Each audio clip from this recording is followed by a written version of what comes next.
Hello viewers, আমি শেখর আবার এসেছি আমার চ্যানেল মেব্রিকে। আজ আমি এসেছি একটি অত্যন্ত সেন্সিটিভ ইস্যু নিয়ে কথা বলতে। বিষয়টি নিয়ে বিগত 2 মাস ধরে আমি ভাবছিলাম যে একটা ভিডিও করব, কিন্তু কিছু ব্যস্ততার কারণে ভিডিওটা করতে দেরি হয়ে গেছে, তার জন্য ক্ষমা চেয়ে নিচ্ছি। অনেক অপেক্ষা ছিলেন ভিডিওটির, যে ভিডিওটি কখন আসবে, আমি দেরি হওয়ার জন্য ক্ষমা চেয়ে নিচ্ছি। আজ আমি আমাদের পার্শ্ববর্তী দেশ বাংলাদেশ নিয়ে কিছু কথা না বলে পারছি না, তাই এই ভিডিওটি করতে এসেছি। আশা করি আমার ভিডিওটি আপনারা শুরু থেকে শেষ পর্যন্ত মনোযোগ সহকারে দেখবেন এবং বাংলাদেশ এবং ভারত উভয় দেশের দর্শকদের উদ্দেশ্যে ভিডিওটি করা, সেই সঙ্গে পৃথিবীর বাকি দেশে যেখানে বাঙালি রয়েছে, বিশেষ করে বাঙালি হিন্দু রয়েছে, তাদের উদ্দেশ্যে ভিডিওটি করা। এছাড়া যে কেউ ভিডিওটি দেখতে পারেন। বাংলাদেশে বিগত 4 মাস ধরে ইউনূস সরকার দেশ চালাচ্ছে। ইউনূস সরকার অন্তর্বর্তীকালীন অসাংবিধানিক সরকার। একে ভোট দিয়ে কেউ এই সরকারকে ভোট দিয়ে কেউ নির্বাচিত করেনি। এই সরকারকে ভোট দিয়ে কেউ ক্ষমতায় বসায়নি। এই সরকারকে ভোট দিয়ে কেউ ক্ষমতায় আনতে চায়নি। নেহায়েত হাসিনার দেশ থেকে পলায়নের কারণে দেশে যে শূন্যতার সৃষ্টি হয়েছিল, সেটিকে ভর্তি করবার জন্য তড়িঘড়ি করে একজন লোক দরকার ছিল যে কিনা প্রধানমন্ত্রীর পদ পূরণ করতে পারেন।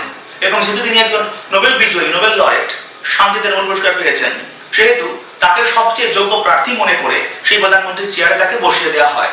অনেকটা তাকে আমরা বলতে পারি অ্যাক্সিডেন্টাল প্রাইম মিনিস্টার, যিনি বরং যোগ্যতার চেয়ে খারাপ পরিস্থিতির কারণে সেই সুযোগ নিয়ে প্রধানমন্ত্রী হয়ে গেছেন, অথবা প্রধানমন্ত্রীত্বের পদ সৌভাগ্যক্রমে তার জীবনে পেয়েছেন।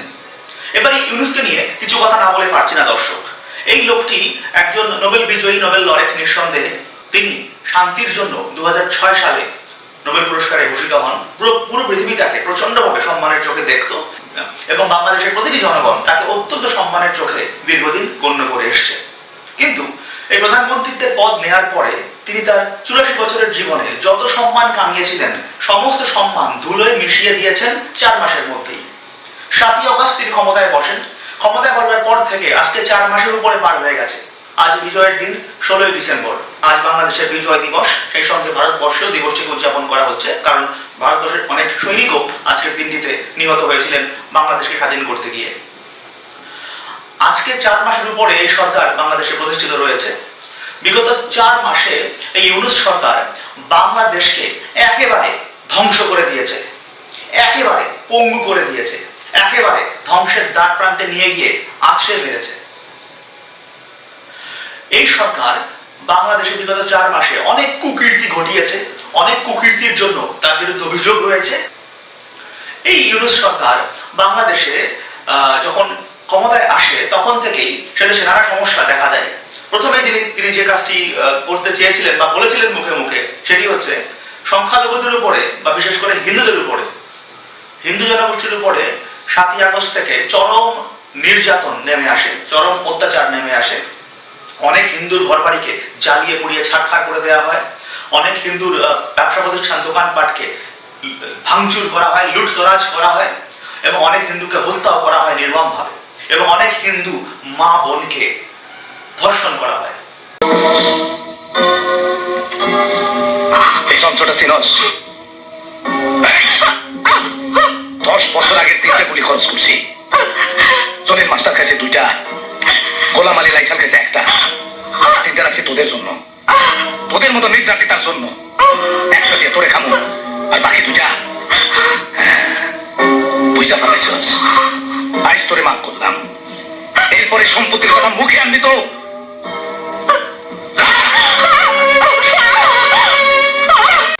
ইউনূস সরকারকে যখন বলা হয় বাংলাদেশের হিন্দুদের উপরে, হিন্দু জনগোষ্ঠীর উপরে এত অত্যাচার হচ্ছে, আপনি কি করছেন, তখন তিনি বলেছিলেন, তোমরা শীঘ্রই সংখ্যালঘুদের উপরে টর্চার বন্ধ করো, তা না হলে আমি শীঘ্রই পদত্যাগ বা রিজাইন করব। কত সুন্দর মানুষকে মিথ্যা কথা বলিয়ে ভুলিয়ে রেখেছেন এই ইউনূস সাহেব। তিনি বিগত 4 মাসে এত হিন্দু টর্চার হয়ে গেল, তারপরও পদত্যাগের কথা বিন্দুমাত্র বাস্তবে প্রমাণ করে দেখিয়েছেন। তিনি কি একবারও বলেছেন আমি পদত্যাগ করছি, আমি ব্যর্থ প্রধানমন্ত্রী, আমি সংখ্যালঘুদের নিরাপত্তা দিতে পারছি না, সংখ্যালঘুদের সেফটি দিতে পারছি না, আমি এখনই পদত্যাগ করব? বিগত 4 মাসে অজস্র হিন্দু নির্যাতন হওয়া সত্ত্বেও তিনি পদত্যাগ করতে রাজি হননি, পদত্যাগের কথা মুখেও আনেননি। তার মানে তিনি মানুষকে ধোঁকা দিয়েছেন এই রেজিগনেশনের কথা বলে, যাতে বাংলার মানুষ তাকে সুযোগ দেয়, সিম্প্যাথির চোখে দেখে। क्या हुआ तेरा वादा वो कसम वो इरादा भूलेगा दिल जिस दिन तुम्हें वो दिन जिंदगी का आखिरी दिन होगा क्या हुआ तेरा वादा वो कसम वो इरादा এরপর আসছি সে দেশের দ্রব্যমূল্যের চরম ঊর্ধ্বগতি সম্পর্কে কিছু কথা বলতে। বাংলাদেশের বাজারে দ্রব্যমূল্যের চরম ঊর্ধ্বগতি 7ই আগস্ট থেকে। সে দেশে দ্রব্যমূল্যের এতই ইনফ্লেশন দেখা দিয়েছে যে মানুষ সামান্য শাক পাতা পর্যন্ত কিনে খেতে পারছে না। সবজি কেজি হিসেবে বিক্রি না হয়ে ভাগা হিসেবে বিক্রি হচ্ছে, অর্থাৎ অল্প কিছু সবজি ভাগ করে রাখা হচ্ছে, যার যেটুকু সামর্থ্য 20, 50, 100 টাকা দিয়ে অতটুকু সে কিনে নিয়ে যাচ্ছে। চিন্তা করুন, সামান্য শাক পাতা পর্যন্ত ভাগা হিসেবে বিক্রি হচ্ছে বাংলাদেশে। এই তো গেল সবজির কথা। এবার দেখা যাক মাছের বাজারের কি হাল। মাছের বাজারে গোটা মাছ তো কেউই কিনতে পারছেন না, বরং মাছ কেটে কাটা বিক্রি হচ্ছে একদিকে, আর মাছের বাকি দেহাংশ বিক্রি হচ্ছে আরেক দিকে। কি গরিবি! এরপরে মাংসের বাজারে তার ঠিক একই অবস্থা। মুরগির বা খাসির নাড়ি বুড়ি গিলা কলিজা একদিকে বিক্রি হচ্ছে, আরেকদিকে বিক্রি হচ্ছে মাংস। তাও আবার সবাই পর্যাপ্ত মাংস নিতেও পারছেন না। কেউ হয়তো 20-50 টাকার মাংস নিয়ে বাড়ি যাচ্ছেন, নামমাত্র মাংস নিয়ে বাড়ি যাচ্ছেন, নামমাত্র সবজি নিয়ে বাড়ি যাচ্ছেন। ডিমের হালি তো 100 টাকা ছাড়িয়েছে বহু আগেই। এছাড়া তেলের দামের কথা কি বলবো, আর নাই বললাম। বাংলাদেশের প্রতিটি জিনিসের দাম আকাশ ছোঁয়া, বাজারে রীতিমতো আগুন। সেদেশের জনগণ দ্রব্যমূল্যের প্রচন্ড ঊর্ধ্বগতিতে অত্যন্ত অতিষ্ঠ হয়ে গেছে। তারা আজ নিঃস্ব, বিরক্ত, হতাশ। চরম ঊর্ধ্বগতির কারণে সেদেশের জনগণ আজ না খেয়ে মরতে বসেছে। সেদেশে খুব শীঘ্রই হয়তো দুর্ভিক্ষ দেখা দিতে পারে। বাংলাদেশের অর্থনীতিকে মোহাম্মদ ইউনূস এই 4 মাসে একেবারে ধ্বংস করে দিয়েছেন। অর্থনৈতিক অবস্থার মেরুদণ্ডকে তিনি একেবারে ভেঙে দিয়েছেন, গুড়িয়ে দিয়েছেন। এই বুদ্ধা ইউনূসকে আর সম্মান করতে পারছি না। তাকে ভেবেছিলাম যে স্যার হিসেবে সম্বোধন করব, কিন্তু তিনি এই 4 মাসে যে কুকীর্তি দেখিয়েছেন, এরপর তার প্রতি সম্মান আর জীবন হয়তো কখনো আসবে না। তাই আমি তাকে আর স্যার বলে সম্বোধন আজকে থেকে করতে রাজি নই।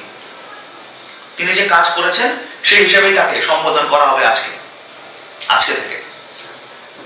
মোহাম্মদ ইউনূস এই বুদ্ধা অত্যন্ত শয়তান, ধূর্ত, বদমাশ। এই হতচ্ছাড়া হারামজাদা কি করেছে? দেশের জঙ্গিগুলোকে 700 এই ফাঁসির আসামিগুলোকে, এই 700 হার্ডকোর জঙ্গিকে তিনি জেল থেকে অবাধে পালানোর সুযোগ করে দিয়েছেন। ব্যাপারটা এরকম, তোমরা জেল থেকে ভেগে যাও, তোমাদের কেউ কিচ্ছু করবে না। সত্যিও হয়েছে তাই। বাংলাদেশে অত্যন্ত ভয়ঙ্কর 700 জঙ্গি জেল থেকে পালিয়েছে তারই ইশারাতে, তারই নির্দেশে। তিনি চুপ করে বসে আছেন। এই 700 জেল পালানো আসামি, হার্ডকোর জঙ্গি, ভয়ঙ্কর জঙ্গি, যারা যে কোনো সময় যে কোনো কিছু করে ফেলতে পারে, এদেরকে জেল থেকে অবাধে মুক্ত করে দেওয়ার অর্থ কি, উদ্দেশ্য কি? আশা করি আপনারা ভালো করে বুঝতে পেরেছেন দর্শক, তার উদ্দেশ্যটা কি। এরপরে আসি পাকিস্তানের সঙ্গে তার সম্পর্কের ব্যাপারে। 1971-এর পর থেকে আজকে 2024, 53 বছরে আজ পর্যন্ত কখনো পাকিস্তানি জাহাজ বাংলাদেশে আসতে পারেনি। অথচ কিছুদিন আগে রিসেন্টলি একটি পাকিস্তানি জাহাজ বাংলাদেশে এসছে বেশ কিছু মালপত্র নিয়ে। সেখানে কি ছিল? খাবার, বই খাতা, নাকি অন্য কিছু? আশা করি কি ছিল? পাকিস্তানের মতো একটি অসভ্য থার্ড ক্লাস বাস্টার্ড কান্ট্রি থেকে কি আসতে পারে? আশা করি আপনারা বুঝতে পেরেছেন দর্শক। আর তারা সঙ্গী হিসেবে এই দুর্দিনে বেছে নিয়েছে পাকিস্তানের মধ্যে একটি রাষ্ট্রকে, যে কিনা নিজেই খেতে পারছে না, চরম গরিবের শিকার এবং ভিখারির মতো বেঁচে আছে একটি দেশ, সে হচ্ছে পাকিস্তান। চরম গরিব, ফকির, ভিখারি একটি রাষ্ট্রকে বন্ধু বানিয়েছে বাংলাদেশ। সত্যি তাদের এই রুচির তারিফ করতে হয়।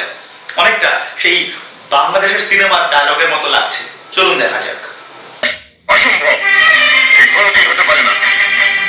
আমি ভাবতেই পারি না তোমার মতো অবস্থার একটি ছেলের চোখ এত নিচে কি করে নামতে পারে। বাবা, ভালোবাসা অবস্থা বিচার করে হয় না, টাকা পয়সা, উঁচু নিচু, ধনী গরিব বিচার করে ভালোবাসা হয় না। ভালোবাসা হয় মন দেখে। আচ্ছা, দেখলেন তো তাদের রুচি কত ভালো। এবং বাংলাদেশের যে প্রধানমন্ত্রী রয়েছেন ইউনূস, তিনি পাকিস্তানের একজন বিখ্যাত মন্ত্রীর সাথে, আমি আর তার নাম বলছি না, বিখ্যাত মন্ত্রীর সাথে বৈঠক করেছেন। তার ছবি আমার পেছনে 3টি মনিটরে, আশা করি ভালো করেই দেখতে পাচ্ছেন। এই পাকিস্তানের মন্ত্রীর নাম কি আশা করি আপনারা ভালো করেই জানেন। তার সঙ্গে তিনি বৈঠক করেছেন, ফ্রেন্ডলি বৈঠক করেছেন, এবং তিনি বাংলাদেশের সঙ্গে পাকিস্তানের সম্পর্ক 53 বছর পর আবার জোড়া লাগানোর চিন্তা ভাবনা করছেন। দেখুন দর্শক, 53 বছর পর কি করে পাকিস্তানের সঙ্গে বাংলাদেশের সম্পর্ককে আবার নতুন করে শুরু করা যায় সে বিষয়ে তিনি খুব চেষ্টা করে যাচ্ছেন। তিনি পাকিস্তানকে টেনে নিয়েছেন বুকে, পেয়ারা পাকিস্তান আয় বুকে আয়, অনেকটা বাংলা সিনেমার এই গানটির মতো। রাখবো তোমায় দুটি চোখের তারাতে, দেবো না যে তোমায় কবু হারাতে।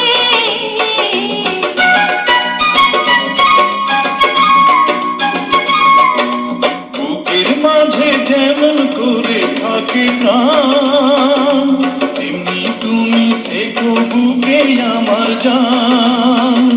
সাথী তুমি আমার জীবনে, সাথী তুমি আমার মরণে।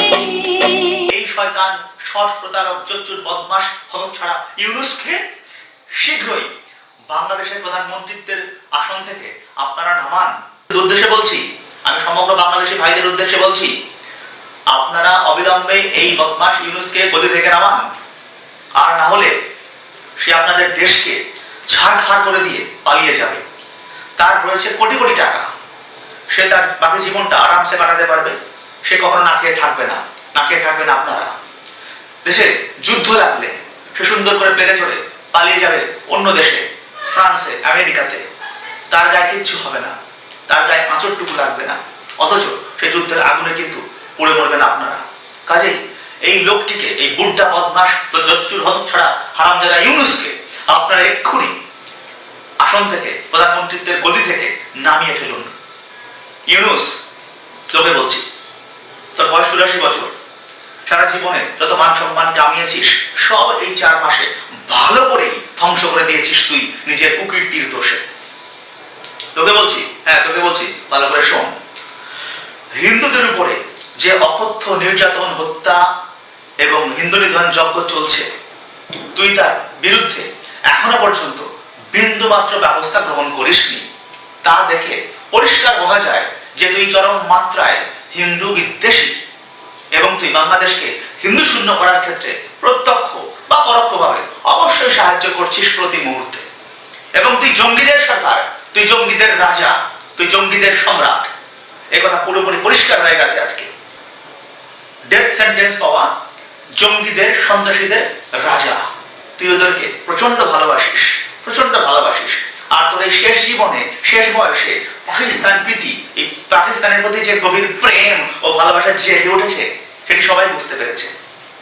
চরম মাত্রায় ভারত বিদ্বেষী তুই, চরম মাত্রায় হিন্দু বিদ্বেষী তুই, চরম মাত্রায় তুই জঙ্গি, তোর মধ্যে তোর চরম মাত্রায় জঙ্গি প্রেম রয়েছে, চরম মাত্রায় তুই জঙ্গি প্রেমী, সন্ত্রাসী প্রেমী, মৌলবাদী, উগ্রপন্থী প্রেমী। তোর আসল রূপ ভালো করে বিশ্ববাসী চিনতে পেরেছে। তুই সাবধান হয়ে যা, বাংলাদেশের জনগণই তোকে একদিন লুঙ্গি ছিঁড়ে, ব্যাম্বু দিয়ে পিটিয়ে দেশ ছাড়া করবে। সেদিনটির অপেক্ষায় থাক তুই।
উচিত।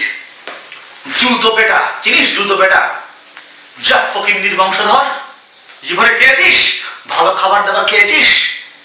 জাত ফকিন্নির বংশধর, নোবেল পুরস্কার পেয়ে নিজেকে খুব বড় ভাবিস? আমার এই বুট দিয়ে তোর দু গালে দুটো মারতে পারলে বেশ শান্তি পেতাম। তোকে পেছন দিয়ে জুতো দিয়ে পিটিয়ে বাংলাদেশ থেকে বিতাড়িত করা উচিত। জুতো পেটা তোর ভাগ্যে আছে, জুতো পেটা। ইউনূস গদিতে বসার পর থেকেই বাংলাদেশিদের মাঝে চরম ভারত বিদ্বেষের বীজ, ভারত বিদ্বেষী মনোভাব ঢুকিয়ে দিয়েছেন। ভারত বিদ্বেষী ভাইরাস তিনি অত্যন্ত সুকৌশলে প্রতিটি বাংলাদেশের অন্তরে ঢুকিয়ে দিয়েছেন এবং বাংলাদেশের উগ্রপন্থী মৌলবাদীরা চরমভাবে ভারত বিদ্বেষী আচরণ শুরু করেছে। তারা আগে ভেতরে ভেতরে ভারত বিদ্বেষী ছিল, কিন্তু এখন প্রকাশ্যেই ভারতকে গালি গালাজ, যাচ্ছেতাই ভাষায় আক্রমণ এবং নিজের ক্ষমতা না বুঝে, নিজের অকাত না বুঝে ভারতকে আক্রমণ করারও হুমকি দিতে ছাড়ছে না। নেতা, এদেরকে নেতা বলতেও ঘৃণা হয়। এরা কলকাতার গুন্ডা বাহিনীর থেকেও অধম। এরা নেতা হয়ে গেছে অ্যাক্সিডেন্টালি, হোয়াটএভার। এরা ভারতকে যাচ্ছেতাই ভাষায় আক্রমণ করছে, অকথ্য ভাষায় আক্রমণ করছে। তারা ভারতীয়দেরকে বাংলাদেশ থেকে লাথি মেরে বের করে দেওয়ার হুমকিও দিচ্ছে। সমস্ত ভারতীয় পণ্য বয়কটের আহ্বান জানাচ্ছে। ভারতের পতাকা তিরঙ্গাকে মাটিতে পাপোশ বানিয়ে, রাস্তায় পাপোশ বানিয়ে সেটির উপর দিয়ে যাওয়া আসা করছে। রাস্তায় ভারতের পতাকাকে তার উপর দিয়ে যাওয়া আসা করছে অবাধে। এবং বিভিন্ন শিক্ষা প্রতিষ্ঠানেও এই ধরনের নোংরা কর্মকাণ্ড দেখা গেছে, যেখানে ভারতবর্ষের পতাকাকে মাটি দিয়ে এঁকে এক প্রকার পাপোশ বানিয়ে তার উপর দিয়ে মানুষ যাওয়া আসা করছে অবাধে। একজন শিক্ষিত মানুষও এর বিরুদ্ধে কথা বলতে সাহস পাননি। অকৃতজ্ঞ বাংলাদেশ, যে বাংলাদেশ 16 ডিসেম্বর স্বাধীন হওয়ার জন্য ভারতের সাহায্য প্রার্থী হয়েছিল এবং ভারতের দয়াতেই তারা শেষ পর্যন্ত বিজয় লাভ করেছিল দীর্ঘ 9 মাস যুদ্ধের পরে। আজকে 53 বছর পরে সেই প্রাণদানকারী ভারতকেই তারা অকথ্য ভাষায় গালিগালাজ করছে, নোংরা ভাষায় আক্রমণ করছে এবং সেই জীবনদানকারী বন্ধুর বিরুদ্ধেই তারা আজ যুদ্ধ ঘোষণা করবার হিম্মত দেখাচ্ছে। ये दोस्ती हम नहीं तोड़ेंगे, तोड़ेंगे दम मगर तेरा साथ ना छोड़ेंगे। ये दोस्ती हम नहीं तोड़ेंगे, तोड़ेंगे दम मगर तेरा साथ ना छोड़ेंगे। अरे मेरी जीत तेरी जीत, तेरी हार मेरी हार, सुन ऐ मेरे यार। तेरा गम मेरा गम, मेरी जान तेरी जान, ऐसा अपना प्यार। जान पे भी खेलेंगे, तेरे लिए ले लेंगे। जान पे भी खेलेंगे, तेरे लिए ले लेंगे सबसे दुश्मनी। ये दोस्ती हम नहीं तोड़ेंगे, तोड़ेंगे दम मगर तेरा साथ ना छोड़ेंगे।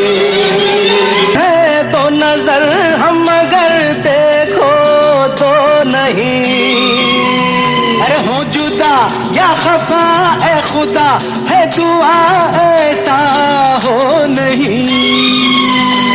खाना पीना साथ है,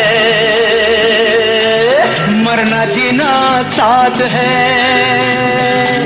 खाना पीना साथ है, मरना जीना साथ है, सारी जिंदगी। ये दोस्ती हम नहीं तोड़ेंगे, तोड़ेंगे दम मगर तेरा साथ ना छोड़ेंगे। ये दोस्ती हम नहीं तोड़ेंगे, तोड़ेंगे दम मगर तेरा साथ ना छोड़ेंगे।